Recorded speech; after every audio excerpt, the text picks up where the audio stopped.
What's going down? It's your boy, the young boss hog, Natomas Slimm. We chopping up game with former NBA player, Coach Hawk. Hawk, how you doing, sir? I'm pretty good, man. It's a pleasure to be here. How you doing today? Same here, man. I appreciate you taking time out of your busy schedule to speak with me today. So how's everything going on your end? Well, with the pandemic, I'm sure like all of us, we've been trying to adjust and adapt. And for me, unfortunately, obviously I'm a youth program basketball director, and I haven't been at my program since March of last year. Personally, I haven't been there, but I have the program still going strong. So I'm just waiting my, I guess, until my time comes for me to get back to the gym. I just had my second vaccine shot. So in the next 2 weeks, I'll be going back to the gym and be able to be with the kids again. Oh, that's what's up. So, Coach Hawk, you started off, you were in the NBA, correct? Yes, I was. Okay. How long were you in the NBA? A couple of years, right? 2002, 2003 was the 1 year that I was in the NBA with the Houston Rockets. But also I went to veteran camp with the Los Angeles Lakers, the Clippers, Milwaukee Bucks, Golden State Warriors, and I've also played 14 years professionally overseas. Overseas, right? Yeah, all over there. So within the NBA, how, because you weren't drafted, right? No, I wasn't drafted. Undrafted, came out of college. What college did you go to? I went to Long Beach State University here in Long Beach State, California. Out there in the LBC. Okay. And yeah. And so how was that journey of, putting all your time and effort into wanting to go to the NBA and not getting drafted and having to figure out if this is actually, your calling or not? True. It was definitely difficult just because I wasn't drafted. I wasn't a big name free agent, obviously coming out of college. As a matter of fact, I tell the kids all the time now, it's not about, scoring 20 points a game, because I only averaged 9 points a game my senior year and in college. But it was just, my journey was, right place, right time, being around the right people, and just really preparing myself. And I took the journey of doing whatever it cost, whatever I needed to do to be prepared. Playing overseas, playing the CBA, sometimes only getting paid $500 a month, sometimes not getting paid at all. But it was just me keeping myself prepared mentally, emotionally, and just really making sure that I was prepared for that time. And so when I wasn't drafted after Long Beach State, it was a difficult time for me because, now I'm out of college. What am I going to do now? And it was real life that really hit me. And I had to decide is if I want to put in the energy and the time to be a professional. And I know I did. I knew I've always had the dream since I was 10 years old to play in the NBA, but I just knew that very early on that my road would be different. My journey was different. And just being around the right place, right people, I should say, definitely helped me a lot. Yeah, I know. I was reading your book, and something stood out on me where you was breaking down the amount of players that are in college, those that apply to go to the draft, that enter the draft, those that get drafted, and those that actually make a team. I think in there it said about there's 2 rookies basically on each squad. Yeah. That's like 64 rookies basically. Is there 32 teams, 31 teams, or something like that? So just around 64 rookies. It. Very few, many rookies get a chance to even go try out for an NBA team. But when you make a team, and you can look at it now, every year there's no more than 2 or 3 rookies on the team. And with the amount of teams, that's not a lot of players that every year get a chance. So, a lot of people go overseas, they come back, they go to veteran camp, and really try to catch an eye of a scout to give you that opportunity. And that's a whole nother realm of trying to be noticed. And I took all of those routes. I was not drafted. I went to a gym. Magic Johnson saw me play at UCLA, and Mitch Kupchak, Jerry West ended up coming to the workout the very next week. They were looking for free agents to bring to veteran camp with the Lakers. And just by me playing the pickup game, You know, they saw something in me, and they actually gave me the invite that I was looking for. So that was my unusual road, I should say, when I finally got a chance to play in the NBA, and that was with the Lakers in 1996, 97, Kobe's first year.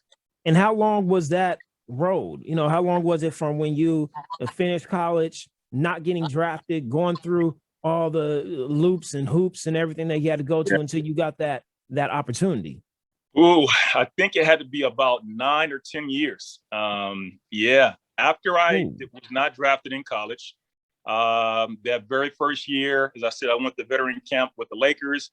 I was with the Lakers for probably about a month in veterans camp. I played about 5 or 6 preseason games. That was during Shaq's first year with the Lakers. Kobe, Derek Fisher, Eddie Jones, Nick Van Exel. I mean, those guys, Cedric Ceballos. I mean, those are guys I've already looked up to. And to actually be in camp with them, to learn from them, and then even being released, you know, it taught me a lot about myself, about my character, and just the work ethic I knew that it would take, because I knew if they took a chance on me and bringing me to camp, it showed me that I have some potential, and I just need to work on some things, you know, some physical things of being a better ball handler, a better decision maker, a better shooter, all around player. I knew if I can do those things, if this team took a chance on me to bring me in, I knew if I prepared myself for another opportunity that I eventually would be able to make the NBA, and that's what happened.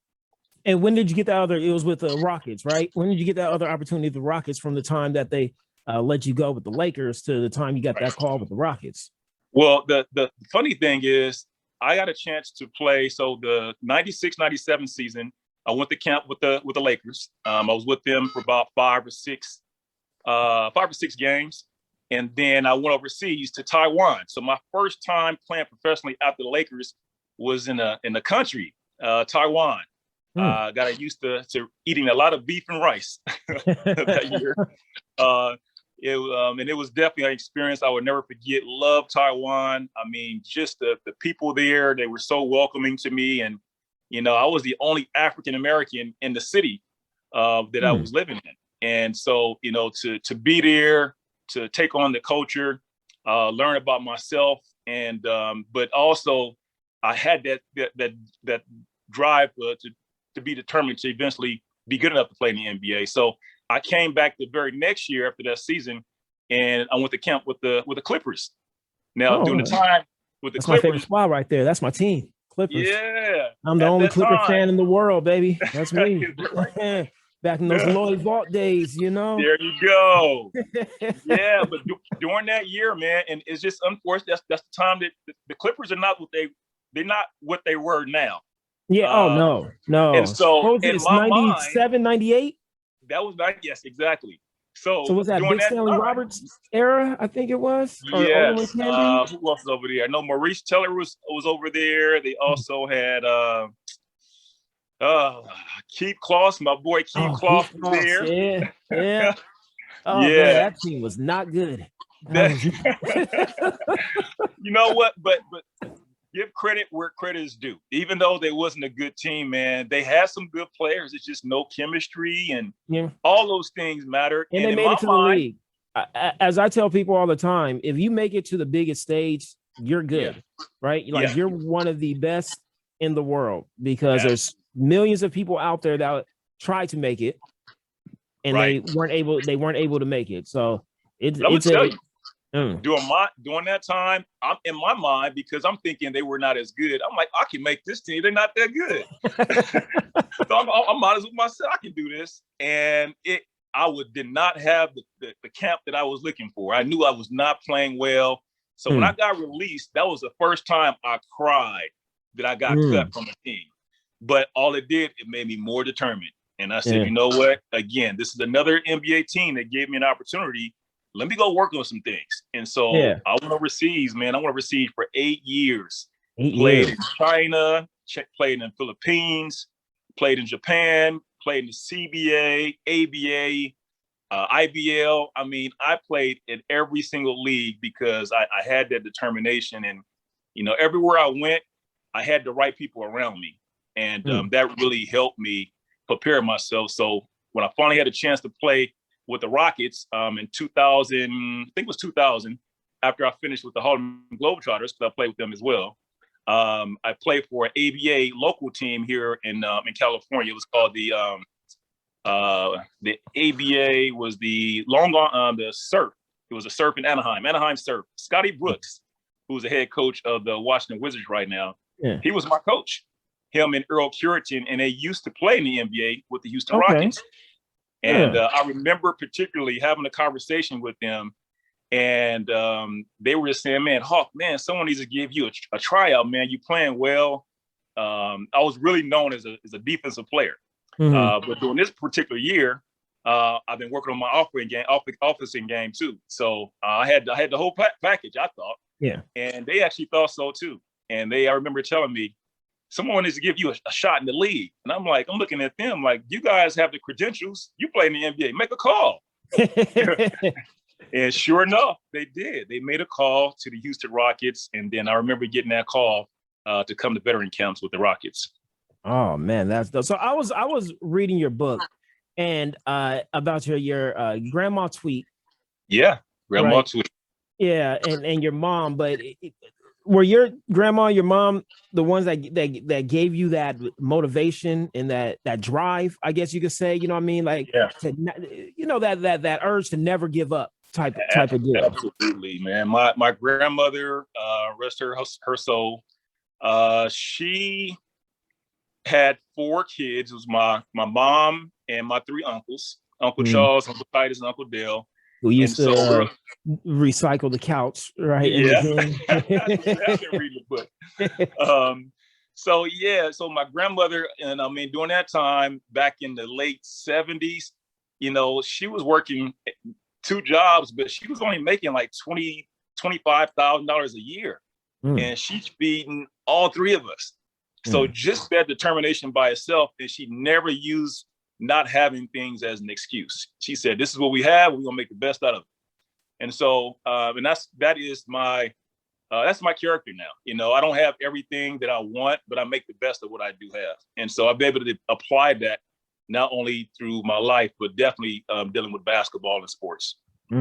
So when you got that call from the Rockets, how was it to be in the NBA? Was it different from playing overseas? Like, what was the vibe of it when you got there?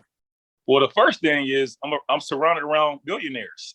I mean, Steve Francis, Katina Mobley, Maurice Taylor, Glenn Rice. These guys got homes that's the size of my, I don't know, man, the size of a huge car lot. I mean, it was just amazing being around those type of players and their mentality. I mean, being professional, being not only on time, being the first there to get to the gym, the first to leave the gym. I immediately, took on that type of responsibility, but just that role to prove that I did belong. And so it was a struggle for me because, again, I was a no-name free agent. I was 29 years old, and I didn't even know I ended up becoming the second oldest NBA player that year, 2002, 2003. And Coach Rudy Tomjanovich, who was actually getting inducted into the Hall of Fame. Very underrated coach. He really is. Coach. They don't give him. They always talk about Phil Jackson, of course, and Popovich, but Rudy Tom needs to be up there in that category. Oh my God, man! I mean, you said it perfectly, man. I'm not saying this because he was my coach, but he is definitely the best coach I've ever had. But just the coach to show me that what you can do with an opportunity and what you can do with confidence. And he gave both of those things to me. And, but I loved it every single day being there with Yao Ming. He was the #1 overall pick that year. We were a rookie together. So a lot of the experiences, I'm not going to say my experience was exact like his because he was, again, more of a millionaire than I was. Yeah, he was Yao Ming. That's Yao Ming right there. Yao Ming shot it out in rap songs. You know what I mean? Like that's a different story. But I love the journey and just that he had, but just the relationship, the player relationship that we had. Learning things together, and just Rudy Tomjanovich and the rest of the Houston Rocket organization. They welcomed me. They didn't make me feel like I was an outcast or as I keep saying, I was a no-name free agent. They made me, appreciate, having that opportunity with them, but they also gave me the opportunity that I've always been looking for. Oh man. So after the Rockets, you went back to playing overseas, right? I did. Yeah, and then you ended up having a stroke, right? Was that while you was with the Rockets, or was that while you was overseas? No, I was overseas. So my year after the Rockets, 2002, 2003, Rudy Tomjanovich, he announced his retirement because I think that's when he was diagnosed with cancer or he was pretty ill. And so the new coach came in was Van Gundy. And unfortunately, he didn't want to not Stan, but the commentator. Yes. Oh, he did. What's his Van Gundy? I can't think of his name right now. I can't think of his first name, but I know that the commentator was Mark Jackson. Van Gundy. But he didn't even want to give me a shot to come to camp. And unfortunately, of course I love Houston. I didn't get a chance to go back. Jeff Van Gundy. There you go. I don't know Jeff Van Gundy. I know why I forgot his name, because he didn't give me a shot, so he didn't mean nothing to me.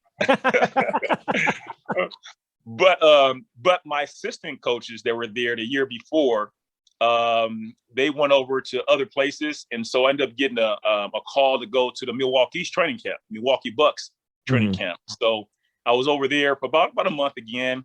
Went to camp, played 5 or 6 games, and unfortunately, I didn't make that team. And so I went overseas, played in Philippines, played in Japan for another 3 years, played in the CBA. And then I ended up getting a call to go to Australia. And the good thing about the coach that was in Australia, he was familiar with me before I made the NBA. He was trying to get me to go to Australia. Unfortunately, the finances wasn't right. And I just said, I think I deserve a little bit more. So I went back overseas, but I ended up making the NBA. I came back after the situation didn't go with the Rockets, and he gave me a 2-year contract to go to Australia. And of course, who wouldn't want to go to Australia to play basketball? I mean, the weather was there. It was really good money during that time. And at that time, I was married, so I was able to bring my wife and my 3 daughters over. And then that's when, obviously, unfortunately, the situation happened with me having a stroke. So, I mean, granted, I've never had a stroke before, so I don't even know how that goes down. So what happened? Like, how did you realize that you had a stroke? Because I know in your book, you was talking about that you was looking in the mirror and your face felt like it wanted to just touch the ground. It did, man. It was the worst experience that I think anyone would experience. Me being a professional athlete, I was at the top of my athletic career. Physically, I was really, I was ripped up. I mean, I worked out every day, and I actually just had a game the night before. So, of course, a stroke is not something I was even thinking about. Yeah. I was only 34 years old, and at that time, I'm thinking strokes only happen to older people. And people that have health issues. And of course, neither one of those applied to me. And I remember like it was yesterday, going to brush my teeth. I just had a game the night before, and went to go put some water on my toothbrush, like you normally do. Yeah. And so as I put the water on my toothbrush, I remember I get a tingly feeling in my fingertips, and then went from my palm, and then my whole arm became numb. And I'm thinking I might be, maybe just still tired from the game last night, maybe dehydrated. So, but as I was walking out of the bathroom, I remember getting a really throbbing headache. And so I just wanted to go lay down, because that was the only thing I felt that would help me feel better. And so as I went to go lay down, I lost completely feeling my entire right arm. And so you can kind of picture yourself, and I actually explained it to this degree when I was in my book, being on your back, and you take your hand and you're holding your hand up in front of you and letting it go down, come down, and it was coming this splash, right on my face, and I couldn't feel anything from my arm. And so in the back of my mind, I started thinking about a stroke, and I said, I just can't be a stroke, because I remember as a kid looking at a commercial, and they just said some of the symptoms of having a stroke is when maybe one part of your body is not working, or your face is disfigured. And so I stood up to go look in the mirror, And when I smiled in the mirror, I could tell that my face was distorted. And so it was scary. It was really scary. So, of course, me not thinking, and this is actually another thing that's part of a stroke, I'm not thinking clearly right now. Something is going on with me mentally. And so I went to go lay back down instead of calling 911 or trying to get my coach or one of my players. And so as I lay back down, all I can think about is what I just saw in the mirror. And I said, I got to make sure this is not right. So as I stood back up to go look in the mirror again, my entire right side I couldn't feel anything. And so I came flat, just crashed down on the floor, laid down on the ground, and I couldn't get up. And so now I'm in a hotel room in Australia by myself. My roommate is not in the room, and I can't move. And so I just started to panic, started to get emotional. And all I could think about is I got to get to the door, because when I go to the front door, that's where my help would be at. And the door was only like about maybe 7 or 8 feet, maybe less than that, but I couldn't move. And so I was so determined, where I ended up grabbing the sheet, grabbing the chair, pulling myself up, and like limping to the door like a mummy. And it was the most terrifying thing, because I didn't think I was gonna make it. Just getting to the door. And so when I finally got to the door, as I looked outside, it was, again, as I mentioned in my book, it was like a ghost town. It was like nobody in the hallway. And again, I'm not thinking like, let me go knock on somebody's door, let me yell for help. So I limped back to the bed to go lay down. And so it was it, man. It was like a movie. And I can still remember those small details. And I didn't realize all the small things I could have did, all that energy I took to get to the door. I could have just went to the phone and just called 911 or called the front desk. When I went outside, all I had to do was just yell and be like, I need some help. And, but again, part of them, when you have a stroke, and the type of stroke I had, I ended up having bleeding in my brain. So a lot of my normal functionings it wasn't apparent. And I didn't know that until almost a day later, when I finally got properly diagnosed that I had a stroke and I had bleeding in the brain. What caused it? Do you know what caused the stroke? I mean, no, obviously the bleeding in the brain, but what caused the bleeding in the brain? They don't have a clue. They said that normally bleeding in the brain is either a blood vessel that could have just burst, or I had some trauma. Now, I just had a game the night before, and I'm not saying this is the reason why I had a stroke, but when I played, I was known to take charges. So always, taking hard charges. And I remember taking a charge the night before, and it was a pretty hard charge, but it was nothing normal that I've been doing all my career. But I remember having my head kind of jerked back a little bit. But again, how can I associate that with that when it happened, less than 24 hours ago? But it could be. I mean, it could be. Yeah. So the doctors never could tell me why I had a stroke. They just said that, you definitely have bleeding in your brain. And the unfortunate thing is that you have 3 hours to get to the hospital once you do have a stroke. And it kind of helps out so you don't have any lasting residual effects. After I had my stroke, I was told that I had to take a flight. We had a game the next day, and my coach didn't prepare. Well, I should say he didn't believe that I was as sick as I was saying. And so I had to take a flight to the next city. And that was like a 4 to 5 hour flight with a layover. Then I went to the hospital once we got to the second city, and they misdiagnosed me and just gave me an IV of fluids.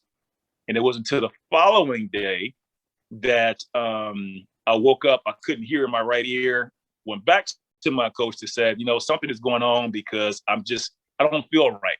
And it wasn't until then they finally took me to the doctor and gave me a CT scan and told me, my worst fears, that I had bleeding in the brain, I suffered a stroke, and that I could not play the game that we had that night. And of course, I'm like, I can't have a stroke. I got a game tonight. So, it was just the most you know, it was the worst time of my life because my family wasn't with me. My wife and my 3 daughters just got to Australia just 2 days ago. And so they're back in the Gold Coast, which is like a 4-hour flight from where I was at in Townsville. And so I had to stay in the hospital for additional 7 days for them to continue to do some testing and making sure that, that I would start my road to recovery. How long was the road to recovery? To be honest, I'm still recovering, man. It's been over 11 years. And, I've never been the same, for the first 3 years. Well, let's start back. The first 3 months, I had a really bad stuttering problem. My hearing, even right now is not as good as it was, but it affected my right side.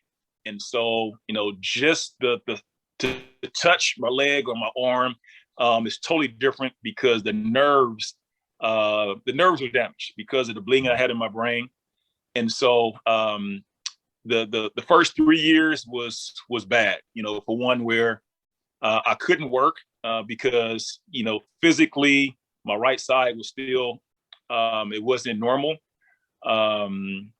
Emotionally, I was depressed. For me not to be a professional athlete anymore, not being able to move around, to be as independent as I was. It was an emotional time for me.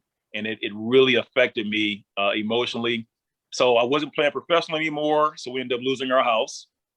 I was also paying my mom's for her rent for her home. So I ended up losing my mom's house. So my wife, my mom, and my 3 daughters, we ended up living in a hotel room, the 6 of us, or I should say 7 of us. And we did that for about a couple of months until I had a friend that wanted to help out. And that's kind of how I started my road to not only recovery, but to do what I'm doing now, and that's training and coaching kids. Yeah, speaking about what you're doing now, Hawk Hoops, right? That's the youth program you got, the basketball program you Absolutely. got? Yeah, Yes. Tell us a little bit about Hawk Hoops. Well, Hawk Hoops, for one, it is my life. And when I say it's my life, it's everything that I wanted when I was a kid.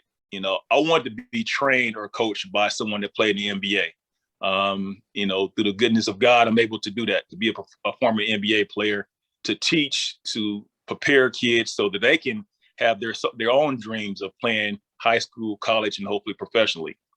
I'm able to bring in some other friends of mine that also play in the NBA. Dwayne Cooper used to play for USC, play with the Lakers and Phoenix Suns. He's also one of our coaches. Rob Willis, family friend way back when I was younger. His dad used to coach me, so he's also one of my directors. And I have about 5 or 6 other good friends of coaches that also help me to, just provide an opportunity for the kids to get better, because they of course they love the games just like I did. So Hawk Hoops was established the year that I made the NBA. I was only doing basketball camps during the summer because throughout the season, of course, I'm playing overseas, I'm playing the NBA, so I didn't have time to do it full time like I do now. Yeah. And so probably about 5 or 6 years ago, I decided to do it full time. And so as of right now, we have about 17 different youth basketball teams, ages 8 through 17. We practice 2 times a week throughout the week, and then I take them to play in local tournaments throughout the weekend. And also we give them a lot of life lessons. It's tough for kids being 8, 9, 10 years old, and some of them, they can't deal with why we lose this game, why I'm not playing as much. And it's really preparing them for the other things that you and I deal with on a day-to-day basis of how to deal with adversity. Yeah. So I really enjoy it. It's just been my lifelong dream to have my own program, and now to have so many other kids that have a dream to play in the NBA and have me as a former NBA player to teach them, it's definitely a dream that came true. Oh man, that is dope, Hawk. So before you head out, you're thinking of doing a documentary on your life, right? Yes, I've been approached. And it's also another life dream I've had since, especially after I had my stroke. I didn't know how my life was going to be having a stroke. Being a 35-year-old professional basketball player to have a stroke it's not normal for one to go back to playing sports. And I was able to do that for at least 1 year after my stroke. But to move forward as a stroke advocate, an ambassador of the American Stroke Association now, the month of May, which we're in right now, is National Stroke Month. So I'm always doing different things during that month to promote stroke awareness, to give my story. And so I've been approached to do a documentary on my life. I'm really looking forward to it, to show the peaks and valleys and the ups and downs of not just my life personally, but also things that I know other people can relate to. Having a stroke, it's a big part of it, is part of who I am. And I know there's a lot of people that don't know too much about strokes, and maybe just my story or me telling them a little bit more about stroke can help prevent or prepare them if they know someone else in their family. Because I was totally unprepared to have a stroke, as you can imagine, being a 35-year-old athlete. And so, I'm looking forward to have that documentary talk about, stroke a little bit more, but also my unusual road to the NBA, which I think a lot of kids and just people in general will be able to relate to. Oh man, that is dope. How can people get in contact with you? Yes, they can contact me on Instagram, Coach Hawk 247. My name is Juaquin Hawkins, but everyone I go by Coach Hawk, so they can contact me on Instagram, Coach Hawk 247. Also on Facebook, Juaquin Hawkins, which is spelled Juaquin. Last name is Hawkins. And they also can visit my website. Hawk Hoops website is hawkhoops.org. Okay, man, Coach Hawk, that's one hell of a story you got right there, man. The story of perseverance to the fullest. That is what that is right there. Thank well, you. Hawk, man, I sincerely appreciate you coming on, taking time out for doing this, and what you're doing is good, man. Especially Hawk Hoops, giving back to the youth, making sure they got life lessons, and having an NBA star there, that they can look up and see, hey, I could do this too. You know what I mean? So that's some dope stuff right there. Well, Hawk, I appreciate it, man. Thank you so much for coming on. Thank you. And I want to give a shout out real quick to AVAC United. My partner in crime, Gary Thomas, has been so good to me in our program. Hawk Hoops and AVAC they're connected, and looking forward to continue to do more things with the youth, with tournaments, as well as training. All right, that's dope. That's Hawk Hoops right there, chopping up gang with them. We out.